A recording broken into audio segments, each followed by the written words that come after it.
Salut tout le monde et bienvenue sur Demos Kratos. L'élection présidentielle se rapproche à grands pas et les campagnes des candidats font remonter les réels problèmes de la France. Et apparemment, le problème principal de la France aujourd'hui, c'est pas la crise environnementale ou toutes ces conneries, c'est l'immigration.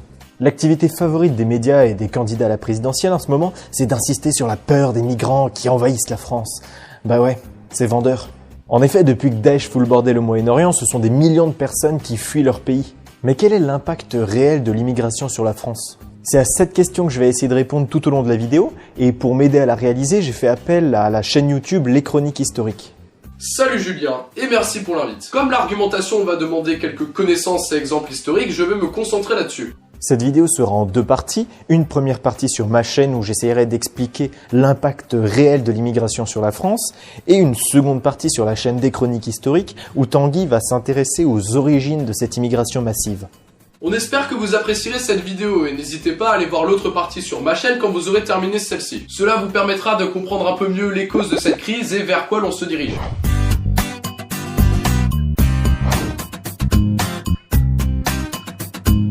Pour commencer, on va s'intéresser à l'impact économique qu'ont les migrants sur la France. Alors, vu que les chiffres sont très compliqués à avoir et peuvent être remis en question, on va avancer très prudemment.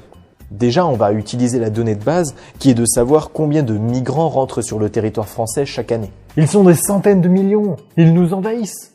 Selon le gouvernement, entre 2004 et 2012, ce sont à peu près 200 000 personnes qui rentrent sur le territoire français chaque année. Ça représente chaque année 0,3% de la population française, alors que les autres pays de l'OCDE, eux, accueillent 0,6% de leur population. Pour ceux qui ne savent pas, l'OCDE, c'est l'Organisation de coopération et de développement économique, c'est-à-dire tous les pays les plus riches, style les États-Unis, le Canada, les pays de l'Union européenne, la Chine, l'Inde, etc. Donc ça veut déjà dire que parmi les pays riches, on est les plus radins dans ce qui concerne l'accueil des réfugiés. Bah ouais, on en prend 2 fois moins que les autres. Selon l'INSEE, chaque année, il y a 110 000 personnes immigrées qui soit meurent, soit déménagent dans un autre pays.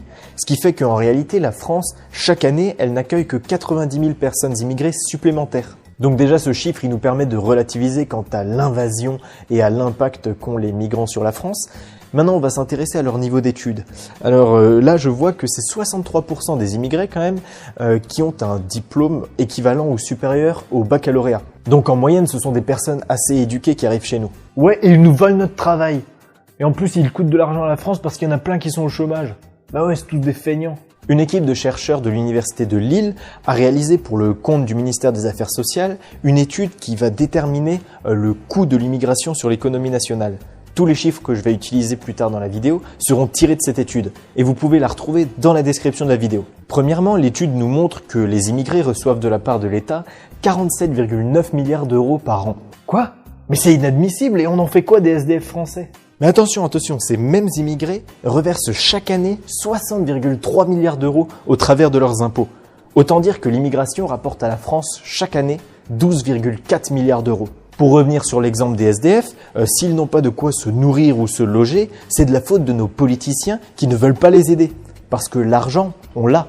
D'ailleurs, c'est intéressant de voir que dans le passé, on encourageait les migrants à venir. Ils ont activement participé à la construction de la France et même à la reconstruction, surtout après la Première et la Deuxième Guerre mondiale. En effet, plus de personnes en France, c'est plus de consommateurs, mais aussi plus de travailleurs. Et donc des entreprises qui peuvent vendre des produits à plus de personnes, employer plus de gens et donc produire plus. Ce qui est pas mal pour la croissance. Ce qu'il faut se dire, c'est que si l'État et les industries ont beaucoup encouragé l'immigration, ce n'était pas forcément par gaieté de cœur, mais parce qu'ils ont un réel impact sur l'économie, un impact positif. L'étude de l'Université de Lille conclut également que les immigrés occupent l'immense majorité des emplois dont les Français ne veulent pas. Par exemple, ce sont 90% des autoroutes qui ont été construites et sont entretenues aujourd'hui par de la main-d'œuvre étrangère. Un autre chiffre tiré de cette étude, plus de la moitié des médecins hospitaliers en banlieue sont soit étrangers, soit d'origine étrangère. Et pour ce qui est de l'avenir de nos retraites, les immigrés jouent un rôle très important.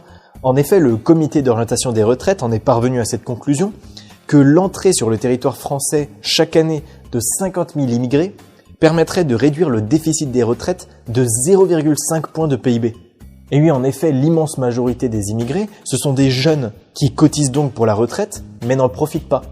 En conclusion, on peut dire que l'immigration a un impact positif sur l'économie française. En effet, elle rapporte chaque année 12,4 milliards d'euros, elle permet de financer nos retraites et en plus, elle ne vole pas le travail des Français. Maintenant, on va voir ensemble l'influence qu'a l'immigration sur la culture française, ainsi tant est qu'il y en ait une. Parce que, oui, on peut pas réellement définir une culture française qui se dégraderait ou s'améliorerait.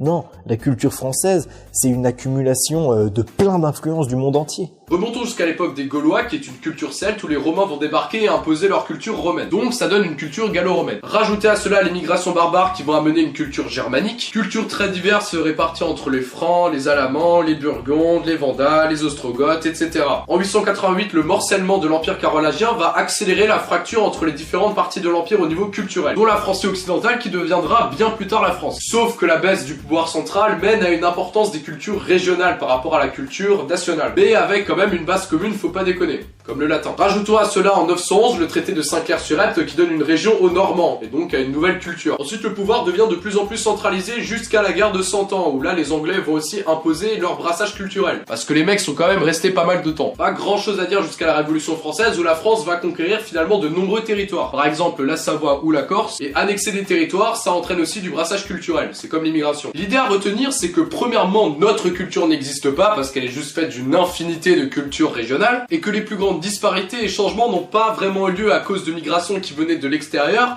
mais à cause du fait que nous, Français, avons annexé, colonisé énormément de territoires au cours de l'histoire. Et ça, que ce soit des régions françaises actuelles ou des anciennes colonies. Par exemple, notre langue vient surtout des langues germaines qui a été mélangée avec du latin, et qui évidemment a évolué au cours du temps. Qui a évolué notamment avec les disparités entre les différentes régions, parce qu'à l'époque, on parlait pas vraiment la même langue au nord et au sud. Regardez par exemple ce putain de pain au chocolat et cette putain de chocolatine. Donc notre culture, c'est plus un mix de la culture parisienne, marseillaise, alsacienne, vendéenne, corse, bretonne, etc. Non mais, à l'époque c'était des gens qui étaient proches de la France. Du coup ils avaient quand même à peu près les mêmes valeurs. Eh bien en réalité, la moitié de l'immigration actuelle est européenne. Donc pour le choc des cultures, on repassera. On ne peut pas dire si l'influence culturelle des immigrés est bonne ou néfaste pour la culture française.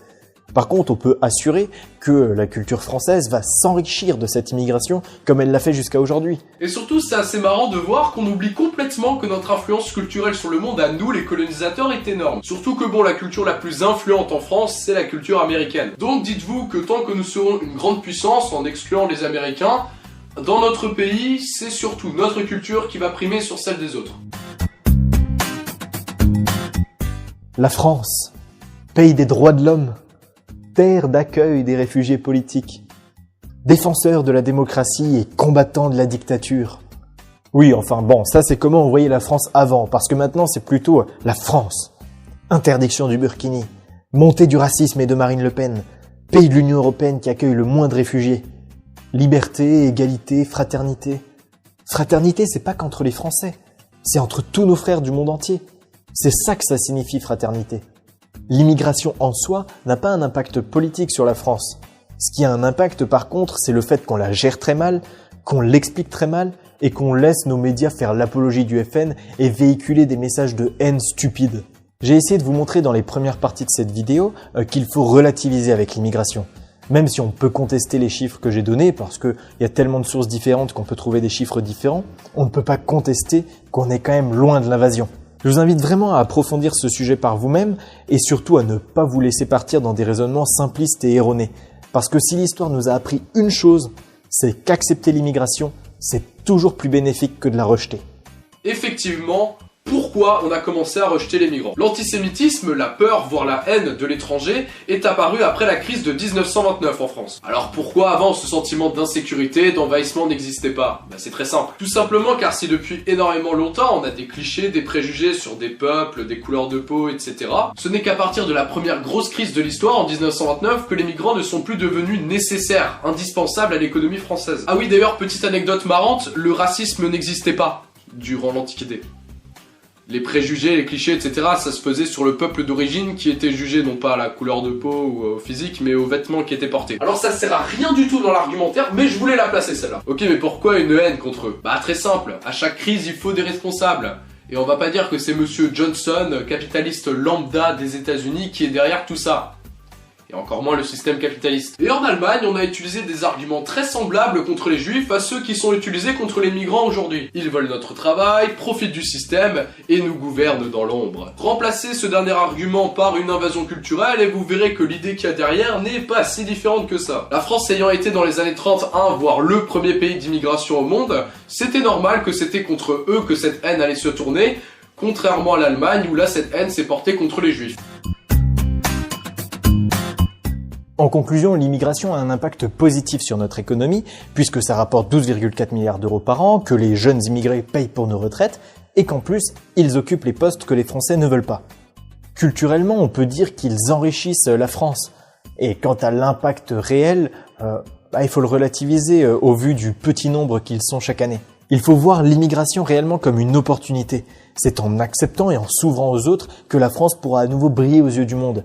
Parce qu'il faut se rappeler quand même que le moment où la France a fait le plus parler d'elle, c'était quand elle est devenue le pays des droits de l'homme. Le pays qui va accueillir toutes les personnes qui fuient les dictatures. Aujourd'hui, la France fait parler d'elle d'une manière très peu réjouissante. C'est pour ça qu'on doit regarder la crise des migrants bien en face et la traiter le plus humainement possible. Parce que si dans cette vidéo j'ai beaucoup parlé de chiffres et d'argent que nous rapportent les migrants, il ne faut surtout pas oublier qu'il s'agit d'êtres humains. Des hommes et des femmes qui fuient la guerre, la dictature ou la misère. Et c'est sur la chaîne YouTube Les Chroniques Historiques que vous pourrez en apprendre plus sur l'origine de